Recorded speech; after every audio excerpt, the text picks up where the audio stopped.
knowledge that I have of working in the agency world, or owning my own agency and working with brands. So just a quick, before I get started, just a read on like who's in the room. How many people are with the brand? Not quite a few. How many people are agency side? My agency people. And how many people just like wandered off the street and were like, I'll do this today? One person. Okay, good. Welcome. I hope this is interesting.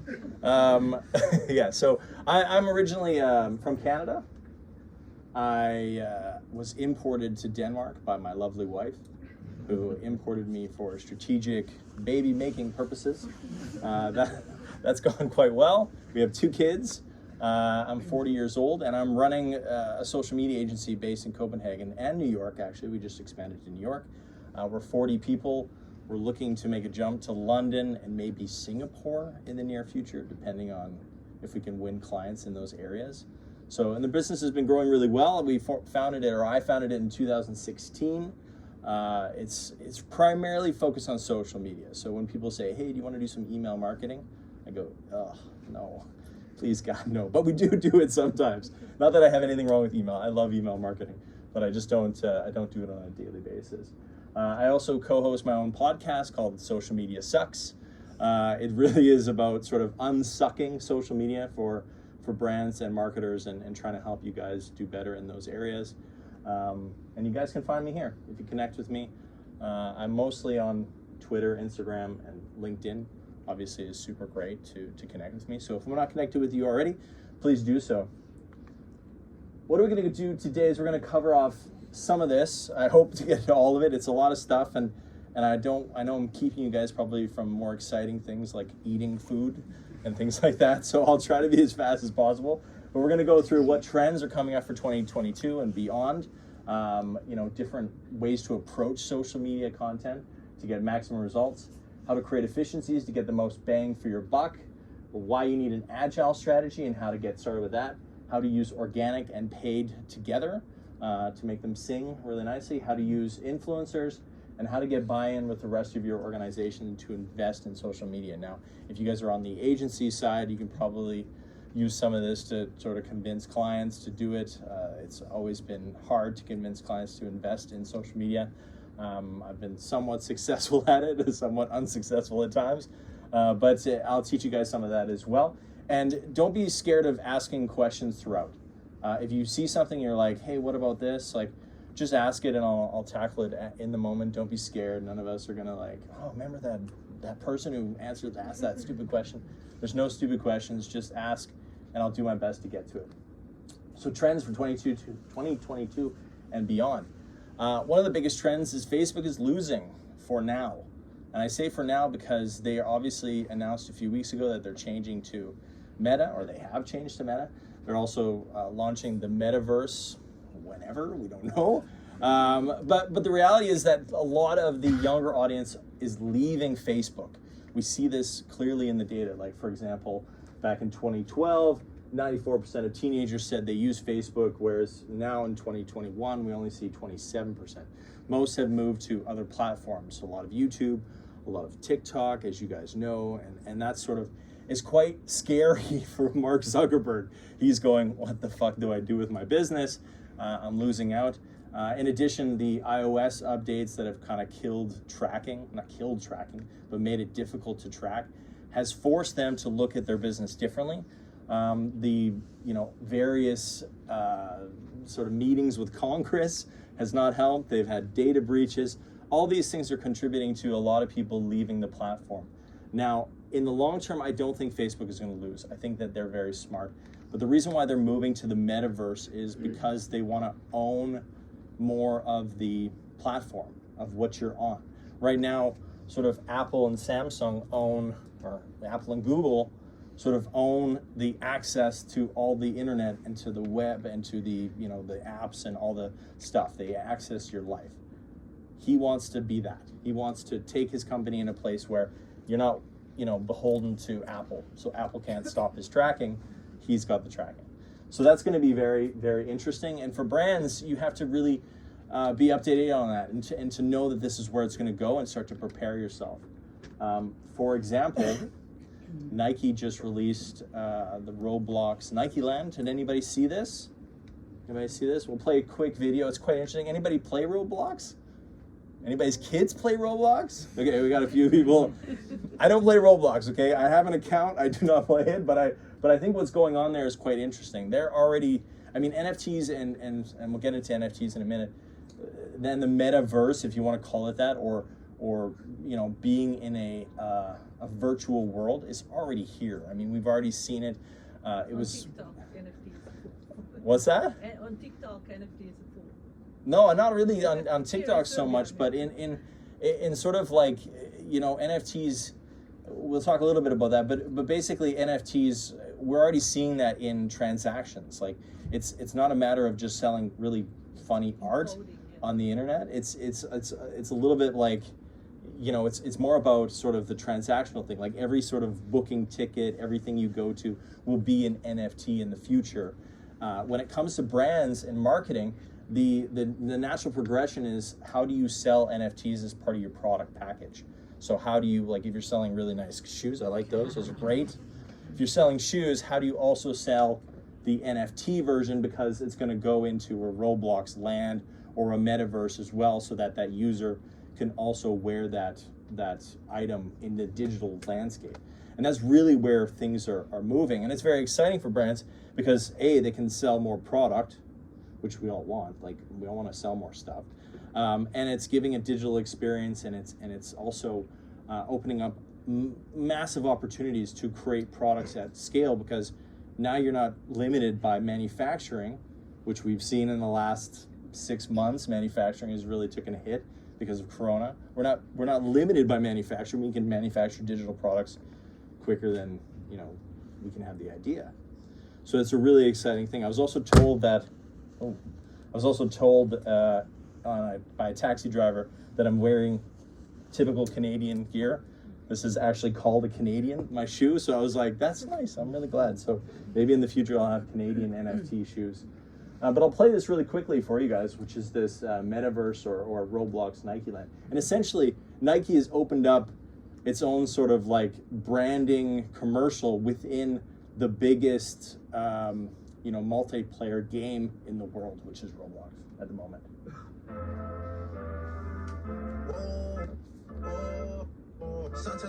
Sorry about the delay here.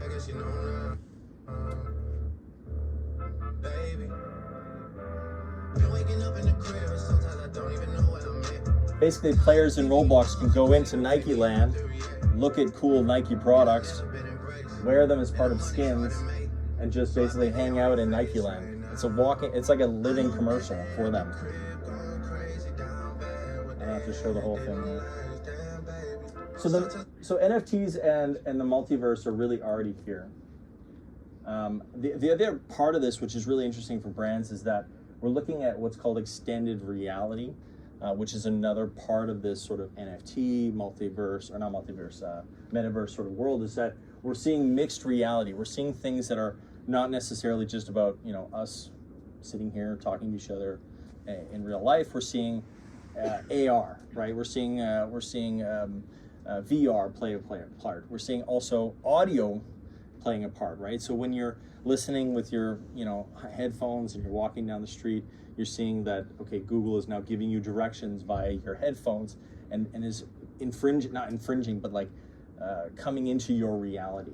And brands can really tap into this and start to provide a digital experience. For example, if you are using a mixed reality system for Nike's a good example. If you're wearing Nike trainers, it can give you feedback in mixed reality. How far have you walked? Or, you know, where's the nearest Nike store? Or any of those sort of things that Nike wants to do. So we're seeing this as a big part of where we're seeing social go, because this is where people are spending their time. And all the different platforms will actually do this. We've seen AR filters in Instagram and TikTok. These are a mixed reality that brands can really take a big part of. Is anybody doing any AR work? Augmented reality work? It's quite exciting. Yeah. It's quite exciting for product development and product sort of try on as well. I'll show that in a little bit as well. But I mean, I work with a lot of beauty brands, and beauty brands love AR because especially during Corona, where you couldn't go into a store and actually physically try on that lipstick. You can actually try it on an AR and see, oh, do I like that color or not? And you'd be surprised at how many people like bought into that, because you think that, okay, I can't physically try it on. How is it actually going to look on my face? And not really believing that, okay, this actual color is going to look like this on me. But we see the opposite. People are way more interested in buying the product once they've digitally tried it on. So those are some of the things that you can do if you're an apparel brand. Having a digital AR product that people can try on makes a lot of sense. We're going to see this also play into the metaverse as well. The creator economy and Web3 are in full swing. One of the big things that we're seeing across social media is how much power creators have. Does anybody know who this creator is? This guy here? PewDiePie. Who? PewDiePie. No, this is not PewDiePie. This guy surpassed PewDiePie last year as the biggest YouTuber. It was Mr. Beast. So Mr. Beast here is become the #1 YouTuber in the world. He has done it by basically giving money away, which is a very interesting sort of way of doing his business. But basically every single video he has, it's almost like a game show. This is a very particular game show where he's taken the concept of Squid Game and making it a reality. So they've actually not killing people, obviously. Let's just put that out there. But I wanted to bring this to you guys' attention because Squid Game had about 115 million viewers worldwide. Does anybody want to take a guess at how much his YouTube version of Squid Game got? 117 million viewers. So the Netflix series Squid Game had less viewers than the YouTube ripoff of Squid Game. Now you could, what's that? Content about content, yes, exactly. So you could sort of argue he can't get to that place without the source material, right? So I'm not suggesting that, oh, this is a big thing, like he's really a genius, because he's not the guy that actually created the thing that created the thing. But he's the guy that's orchestrated it to a place where we're now sort of memeing off of that original content to create something really interesting. And when that you have that much power that you're actually surpassing, traditional, and Netflix can be considered a traditional entertainment network now. When you're surpassing traditional entertainment networks, you're into a totally different zone. So we see this happening more and more and more, where the creators on YouTube, TikTok, Facebook, Instagram, they have way more power, and they're brands onto themselves, right? So they using them in your communication, using them. Brawl Stars was the sponsor behind this. Their uplift in downloads just went through the roof because of their brand being attached to this project. So it's a really thing that brands should be really keeping an eye on and seeing who are the big creators and how can we leverage them as part of our sort of either influencer marketing strategy, or even like creating products and creating shows or creating entertainment ourselves. And I also bring up Web3 is going to be in full swing next year as well. Web3 is really that part of that creator economy where we're seeing a change in the way that the web and the internet is built. It's being very much built by everybody. It's been democratized since the start, but it's even more democratized in the future.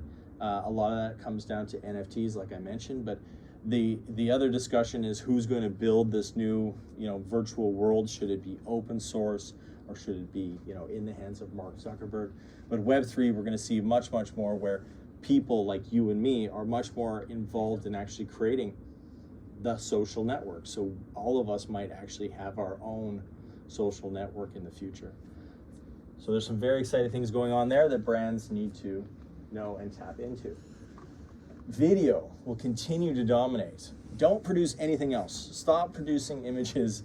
I'm being a little bit of a pushing a little bit, but when we look at what's performing best on the internet at the moment or on social media, video continues to dominate. I love that you guys are all putting up your phones. This is awesome. Should I just I'm in every one of them. I've photobombed all of your images now. No, but it's a really important discussion that we need to have, and that we have with the brands that we're working with, is like, images are fine and memes are great, like, and I'll get to that as well. But when we're looking at where things are going, like TikTok, for example, it's moved so fast for them simply because it's all video. There's nothing else there. Instagram even announced that we're no longer a photo sharing app, we're a video app. And that's something you need to wake up to as a brand, or on the agency side, or the person who walked off the street, that we need to switch our gears to how do we produce video at scale? How do we do as much video as possible? And the answer really is actually this thing. It's sitting in all of our pockets. I mean, the latest iPhone 13 has incredible camera. It has incredible optics. You can shoot literally the same stuff that you can kind of shoot on a nice fancy DSLR that we have at the back of the room there. So running around and trying to shoot video with this thing is really a smart move, and really a move that we're pushing the brands that we work with to do. And I'll show you why that is in a few slides as well. Memes go mainstream. So I mentioned memes before. Almost every brand that we pitch, that we talk to, all want some forms of memes in their social strategy. I have yet to be at a pitch where there wasn't a demand in the RFP for a strategy towards memes. How do they tap? Because it's really about tapping into culture, right? It's really about how do we play a game that's similar to everybody else when we're referencing what's going on in media, in culture, and we're attaching it to our brand. And McDonald's has done a fabulous job here. And almost every major brand on Instagram has already sort of jumped in here and gone mainstream with it. It's like, the whole, I don't know if anybody did this, I did my own version.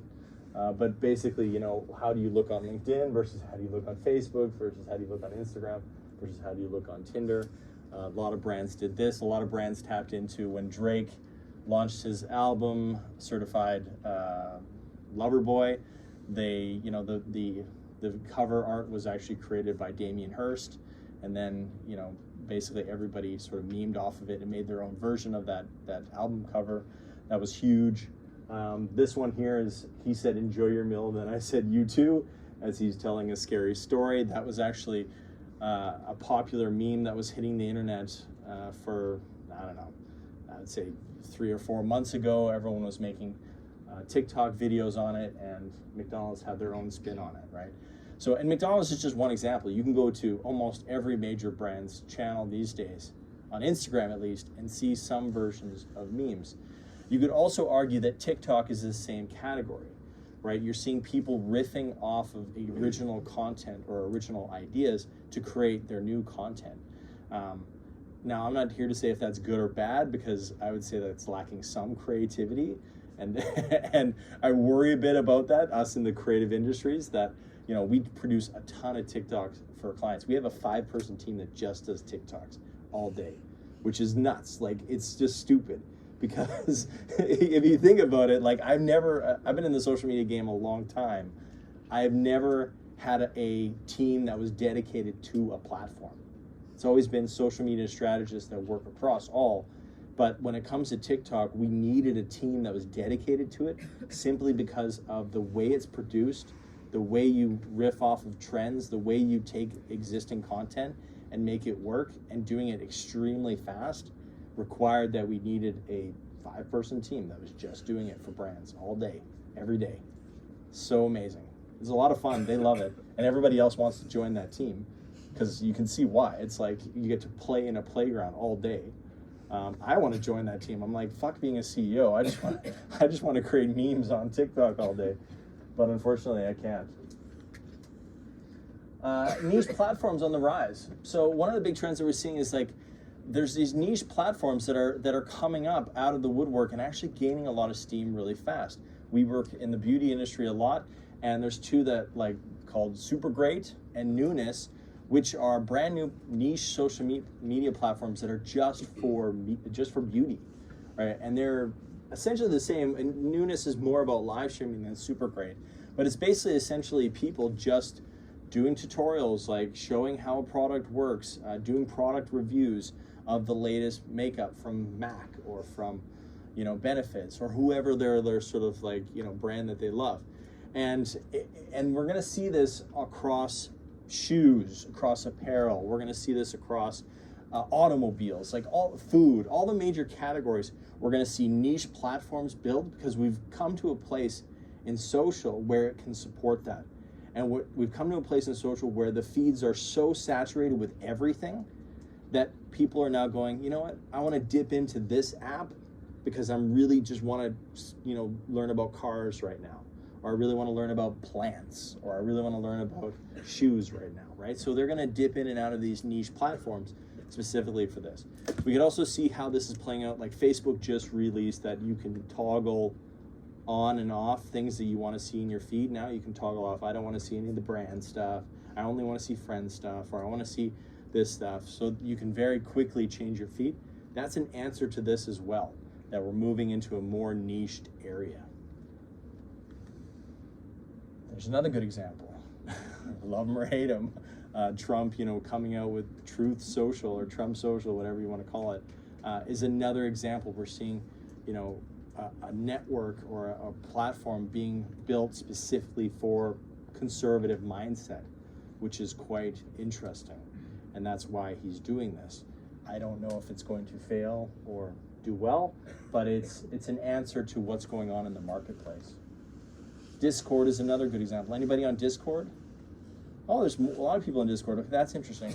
So Discord is a little like that as well. I mean, you can dip into niche communities about specific things and really have a conversation and really, discuss certain elements of whatever sort of community you're in, which is really, really nice. And that's another example of sort of niche stuff. I recommend anybody who is in media to pay attention to Discord, because it is going to be a place where you can actually start buying media and start actually building a community around certain products and services and topics very quickly.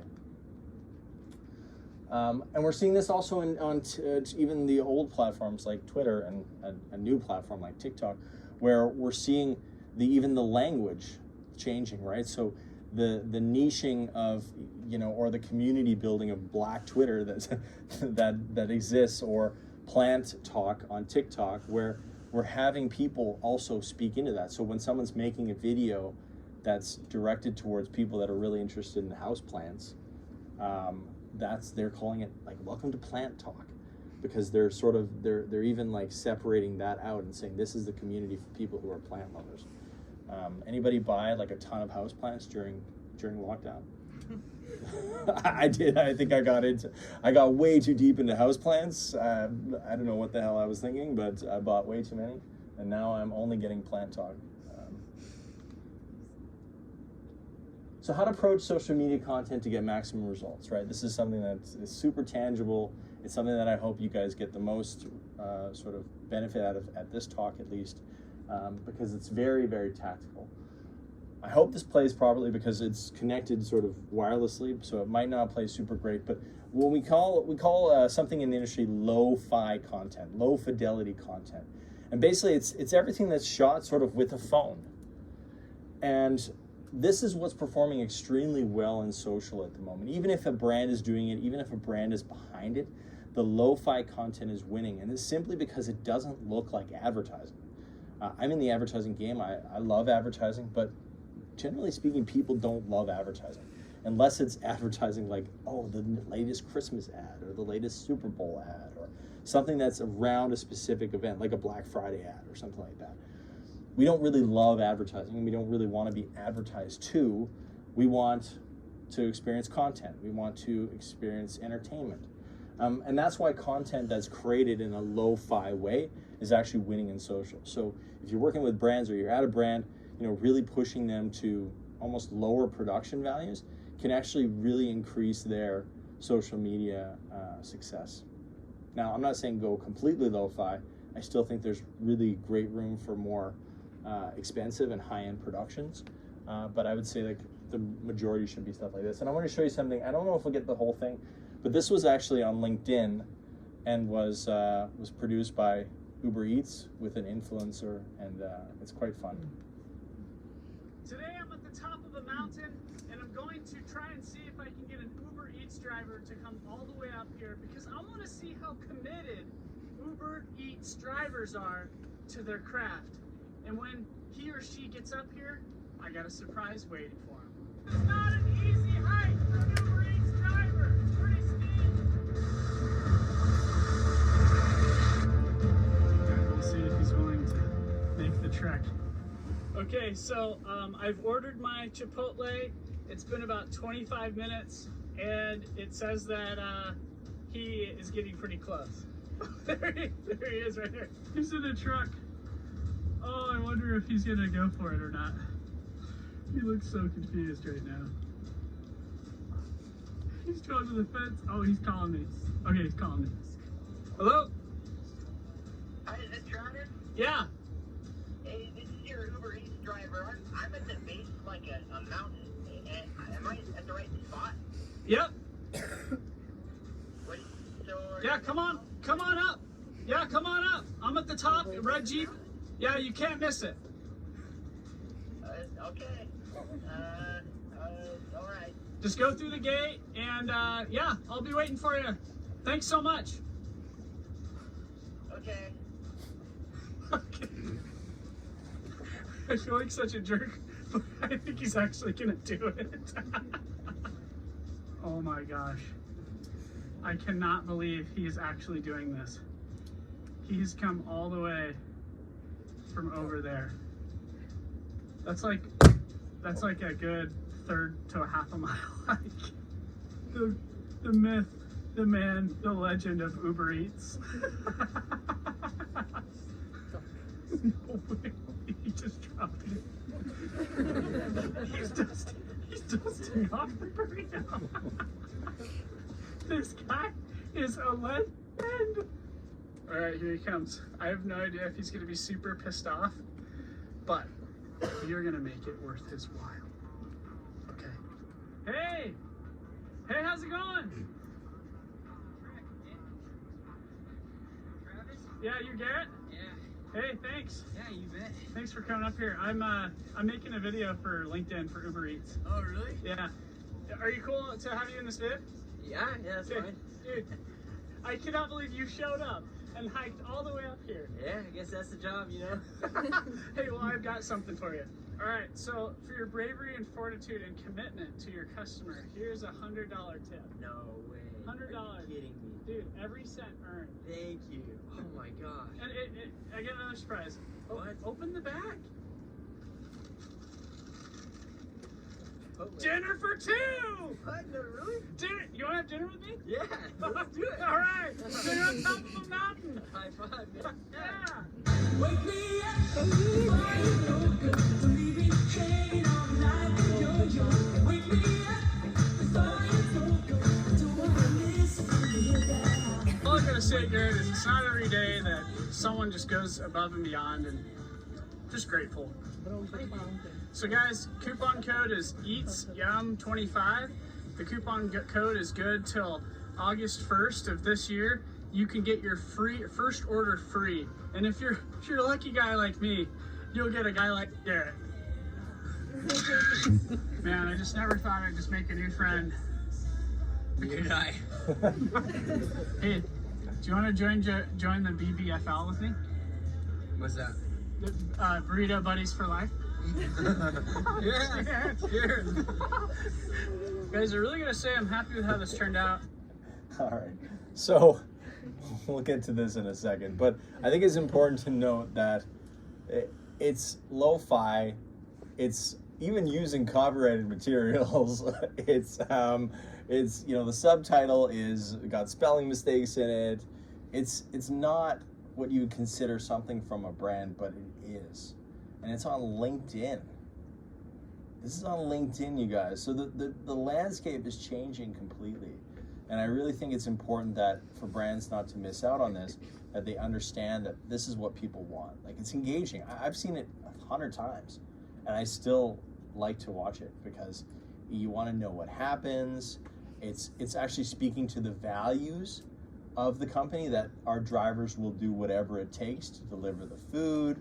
It's human, it's supportive, it's empowering, all the things that you would consider to be really good social content. And it also even has a coupon code, so you can actually track to see, is this thing even working? And it was hugely successful for Uber Eats. So this is the kind of stuff that I'm really, like, at the agency, really pushing for brands to do. The other thing that you can do to make really great content on social, and this is not a video obviously, but is touch a nerve. And I say touch a nerve, it's not about being controversial for controversial sake, even though a lot of brands do that these days. But it is about sort of how do you do something that's relevant to your brand, but at the same time push in a certain direction and be a little bit more bold. This is an example from Playboy that came out. Now Playboy put their classic bunny suit on a male model and put that on the internet, not saying anything. Just, here you go, the internet, do what you will with this. And obviously it created some discussion, and rightfully so. And we had a big discussion at the agency about this, and some people were like, this is silly, this is stupid, like, why would they do this? And my argument was, well, we've seen women half naked dressed in mechanics clothes or firefighter clothes or traditional male attire as part of pornography for many years. What's the difference when a man wears traditional female clothing in a pornographic sense? It's just the opposite side. And they're like, oh yeah, that makes a lot of sense. And I said, it's a very smart move for Playboy, because it's not saying, hey, we're not pushing that you should be gay or that you should be interested in guys. They're just saying, hey, buy our latest, outfit. And the way we got attention for you to even look at buying this outfit is by making it extremely interesting and stopping you in the feed. The other thing to really capitalize on social media is to capture the moment. Does anyone remember this ocean spray? Yes, I love that people know this. Okay, that's great. So ocean spray, basically a guy, and I'll play the video for you. A guy released a TikTok video, this guy here, just of him skateboarding down a freeway, drinking a big bottle of ocean spray and basically listening to Dreams by Fleetwood Mac. And I'll play it for you guys.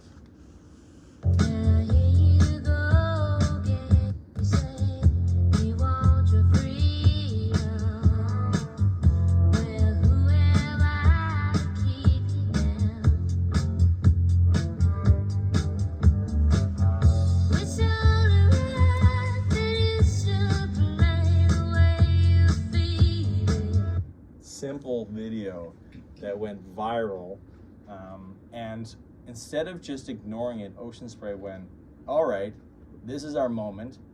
Like, Ocean Spray is never doing anything big. This is our moment. We're going to lean into this. They got the CEO of Ocean Spray to make a similar video. They went to this guy, he's not even an influencer, he was just a guy. We're gonna give him a truck, because he couldn't get to work. That's why he's skateboarding to work. We're gonna give him a truck. We're gonna fill it full of Ocean Spray. And it became a huge sensation for Ocean Spray, and their sales just went through the roof. And that's about really not rolling your eyes at these things, but actually going, we need to do something about this now.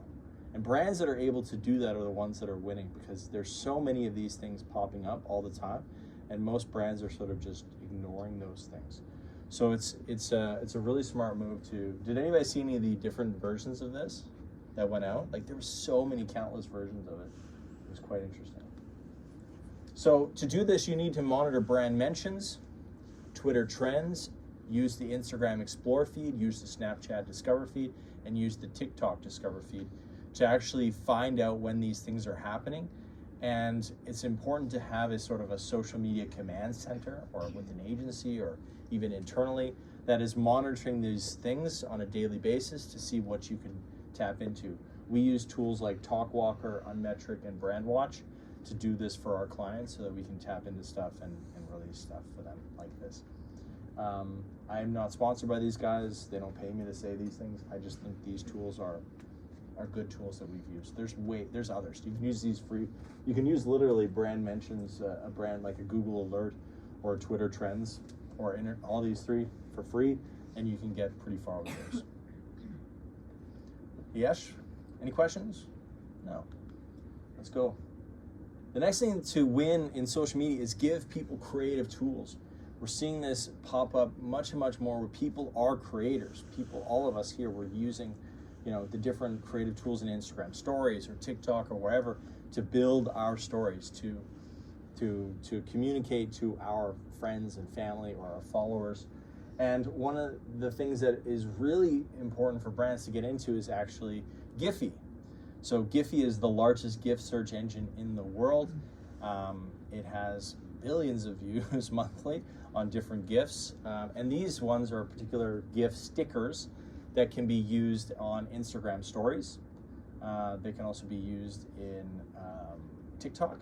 They can also be used on Facebook for Facebook Messenger. So a lot of brands we work with, we do like for their community management, we'll create custom GIFs that they can use. They can also use GIFs like this, I love PSL, for responding to people on Twitter. So it's a good way of communicating, and it's a good way of giving people creative tools to get your brand out there. This is stuff from Starbucks, which I'm really glad you guys have here in Serbia. That's been my go-to since I got here, because there's not so many Starbucks in Denmark. But they did this for sort of also producing their value, like getting their values out, like telling people, hey, go vote. Also releasing their PSL. What's that again? Pumpkin spice latte. And anything for Christmas as well. Now I have a little bit of a game for you guys. And I have a prize as well. A very limited edition, very special, very expensive Cubco notebook for the person who can get closest to this number. And I actually don't even remember what the number is, to be honest. I forget now. But with 401 GIF uploads from Starbucks, how many views do you think that they have on that content? Anybody want to take a guess? You can win this. 1.5 billion. How much? 1.5 billion. 1.5 billion is a guess. Anybody else want to take a guess? 150 million. 150 million? 2 billion. 2 billion? 3 million. 3 million? 15 million. 15 million? Billion or 15 million? Million. 15 billion. I'm going to stop the 5 billion. poll there. 2.9 billion. Really? You, good sir. Who was the Someone closest? said 2 billion. Who said 2 billion? I thought you did. I said. He said 2 billion. There you go. Give this man a round of applause. 2.9 billion organic views. Organic views. This is not paid. That's 7 million organic views per GIF. That's nuts. That's 7 million organic impressions on a brand for a shitty animation. Like, we do this for a pharmaceutical brand. We've loaded up, I think, 60 GIFs. They have 65 million views on those. 1 million views per GIFs for a pharmaceutical brand. What's that? You can go check them out. It's Novo Nordisk. Yeah, do you know Novo Nordisk? Yes. Yeah. Yeah, diabetes, yeah. So you can go check out their Giphy channel, and it's nice animations and it's cool stuff, but you'd kind of go like, how the hell are you pulling these kind of numbers? And it's simply because people want to use these creative tools to build their stories. If they're in the company, they want to like, hey, look at me, I'm working on this today, and they'll use the GIFs to like represent their company or whatever values the company has, right? So it's both for your employees, but it's also for those, people specifically for the pharmaceutical, like people who are using Novo Nordisk products or drugs, right? So this is quite interesting, and I really think that brands need to tap more into the Giphy stuff. The other thing that we mentioned, AR filters before, for trying on products. It is so easy to build AR filters and AR technologies today for Instagram, TikTok, Snapchat. Snapchat and TikTok, TikTok, Snapchat, and Instagram all use sort of different technologies, but they're very easy to make them work for each platform. So don't be afraid of, like, if you're releasing a new product or for example, like it was Pride Week for one of the, Pride Month, and one of the beauty brands we worked with wanted to do like a Pride look, right? Plus with a sort of a rainbow mask, as it was during Corona times. Super easy to do, and it gave their community something to sort of engage with the brand, get the brand name out there, use the AR filter, and create some attention that way. So don't be afraid of AR filters. The other big tip I have for you guys when it comes to working in social or comes to communicating in social is be outside in, not inside out. Most brands speak like this. Who we are. No, this doesn't work, but whatever. Who we are and what you care about. An example of this is we at so-and-so company believe that sustainability is the future of the planet. That's who you are versus what the audience cares about. You need to flip that to what the audience cares about. Our planet is in trouble. We need to do something. Therefore, we have decided to do X. It's flipping the script. It's about what people care about first, company second. A good example is Nike. Nike rules at this, right? This is a tweet. To change the future, you have to show the way. This person, the great, competes to show us that everyone should get the chance to play. What do you play for? When we play with heart, we play new. And so it's not the best advertising copy, but it's definitely flipped versus an Adidas. And there's nothing wrong with what Adidas is doing here. It's just back and better than ever. Part 2 of Jeremy Scott's Dip collection features a bold take on apparel staples and the Adidas forum alongside Adilet Teddy Slides available. So this is about product, this is about us, this is about what are we doing, this is about we're changing the world. It's a totally different way of communicating, and this is usually, not always, but usually what's performing better on social media is when you flip it. How to create efficiencies to get the most bang for your buck, because all of you guys want to make sure that you are creating as much content as possible, getting as much attention as possible. Here's some tools. Just take a screenshot of this. This is some of the tools that we use. For example, buzzsumo.com and answerthepublic.com we use for finding out what do people actually want to. What's that? Fantastic. Yeah, Answer the Public's so great, right?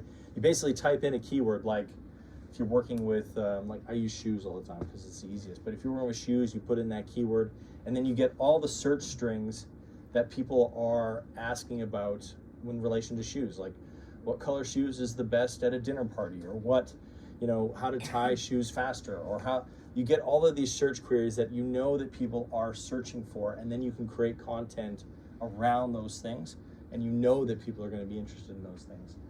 Quora.com is great. You can see what everybody's asking questions about. You can use that to create content from. SEMrush.com is another search tool to find out what are people actually searching for. When you're trying to make content at scale, expresswriters.com is incredibly good for hiring writers at scale to produce as much written content as you can, and it's very cheap. It's like 20 cents a word. SEMrush Marketplace is another place. Design Pickle for actually producing design if you need to get a lot of design done. Agencies, like my agency, we're very good at this as well. Tools to help you make even more content. Headliner.app. This is great for podcast production.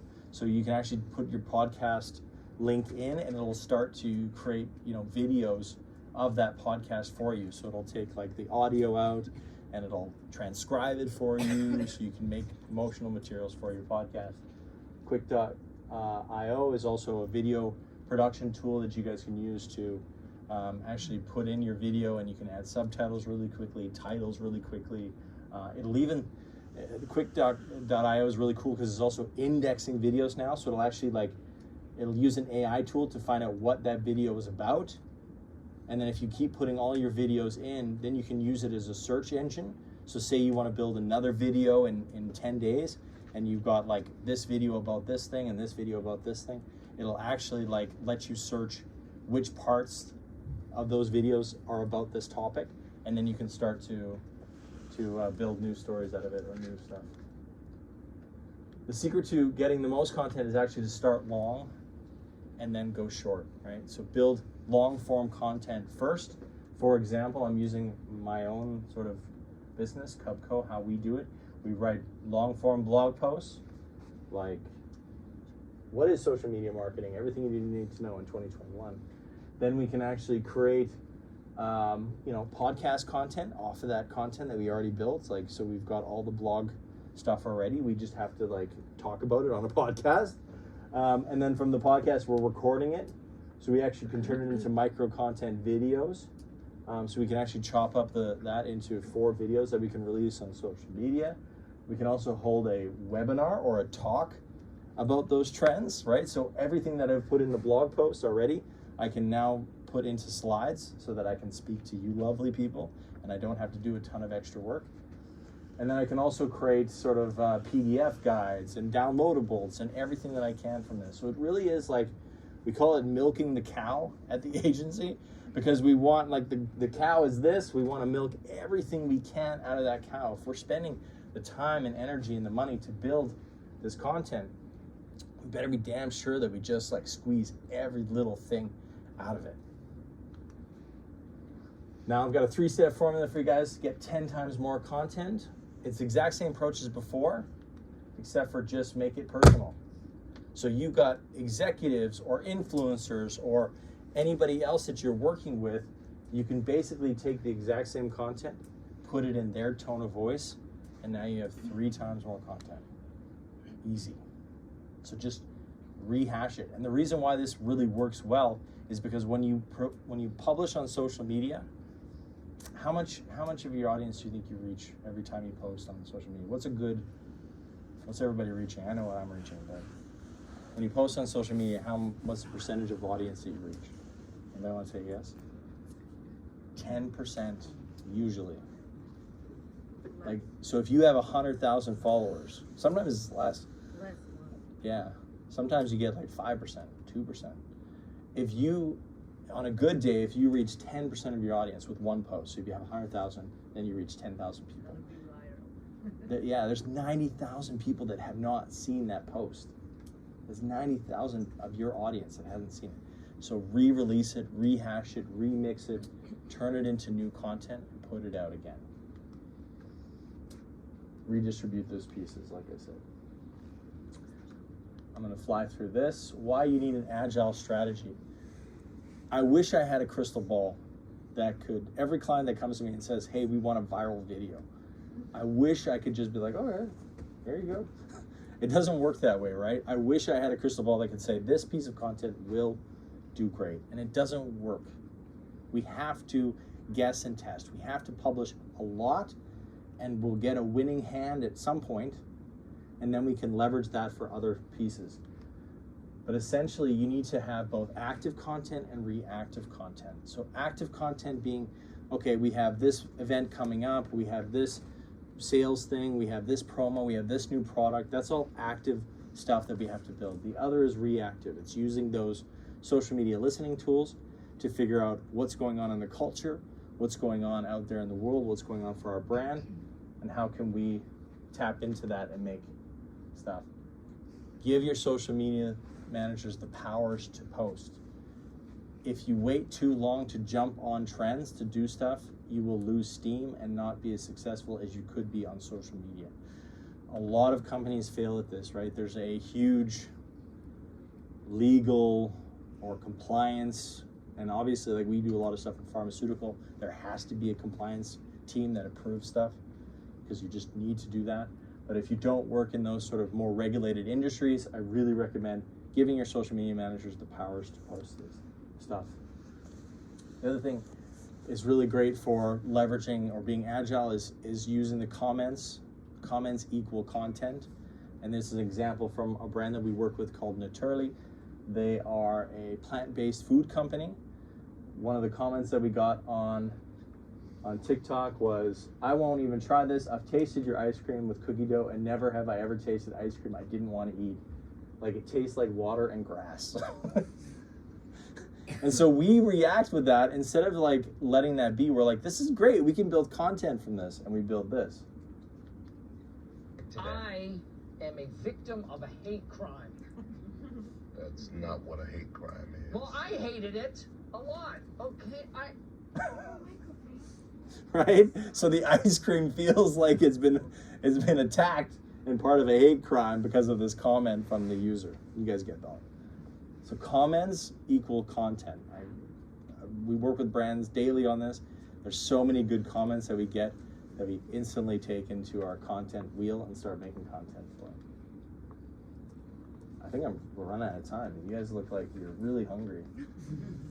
How to use organic and paid together. So really quickly, the thing that social media platforms want is they want to keep you on the platform. They want to keep you scrolling. They don't want you to go anywhere. Oftentimes when we're trying to fix companies' social media, we found that they're trying to get all of their social media fans to go elsewhere. They want all of their people to click a link, go get this offer, do this, go there. And it's anti what Facebook wants. It's anti what LinkedIn wants. It's anti what Instagram wants. They want people to stay on the platform so they can sell more advertising. So give the platforms what they want. Use paid media for links out, right? Getting those offers out there. Use organic content to keep people in the feed, keep them engaged. So set the right KPIs for the right content. Here's a bad example from Salesforce where they're trying to get somebody to watch a video, but then they're also trying to get them to go to this link to sign up for something. It's backwards. It's like, do you want us to watch the video or do you want us to go to the website? What do you want? So make sure that you're setting the right KPIs for the right content, the right calls to action, and saying, okay, we want people to watch the video. We can plug the URL in a different way at a different time. So ask yourselves, do you want engagement? Do you want to be thought provoking? Do you want traffic? What do you want? Do you want video views? So organic is good for brand building and engagement. Paid is great for traffic and also all of the above. But try to pick the right door for the right KPI. How to use influencers best. The best influencers are creators and collaborators, not walking billboards. So make sure when you're using influencers is to think of them as how do we get them involved in the creation of the content. Use them as art directors and video producers. Use them to create it, and it's going to work out the best. Here's an example of a creative we've worked with numerous times on TikTok, and she actually appeared on our podcast as well, and she's working with one of our clients called TrueGum. And here's how to do advertising, and when you actually give the power to the creative. And this is an ad for, I think it's for Lunar, which is a fintech product. Today's Nordic class will take a look at your words for bank, the financial institution in which you deposit your money. Iceland, let's start with you. Banki. Straight to my heart every time. Finland. Banki. Not longer. No, several words for the same thing. Vain banki. Huh, I think we just made history. Sweden. Bank. Well, I can't complain about that one now, can I? Norway. Bank. This is going surprisingly well. Denmark. Back. Really? Wow, there is something you should know. Look, let me just have this moment. Denmark and you're not gonna let me have this moment. We kind of decided that bank can mean other things than just bank. Like what? Like knocking. As in, on a door. Well, that's not so bad. And also getting beat up. What? Scared of her back? Can I use bunk too? Not for a beating, but more like a light thud. I can't see why not. Banke på. Who's there? Luna. Luna who? Luna Bank. Oh, that's your bunk too. Mine too. I just signed up. Yeah, it's really helped me get a better overview of my finance. I'm in a commercial again, aren't I? You also have a fun name. Great priorities, Denmark. So the great thing about this is like it's in her style. This is what she does. This is how her whole TikTok account is built. Has anybody seen her before? No? Okay, she's fantastic. It's Kelly Louise Killjoy. There's a question. Oh, you've seen her. That's okay, good. And it's very meta, right? It's like she's like, we're in an ad, aren't we? Yes. And that's how people want to be communicated today. They know that we're advertising to them. We don't need to hide that. Do your due diligence on your influencers. I just want to hit people over the head with this one. It's so many times that we've been involved in campaigns where there hasn't been enough due diligence on the influencer. Does the influencer even fit the product? Does the influencer have enough engagement? Does the influencer have any track record of actually driving traffic or sales offers or whatever the KPI?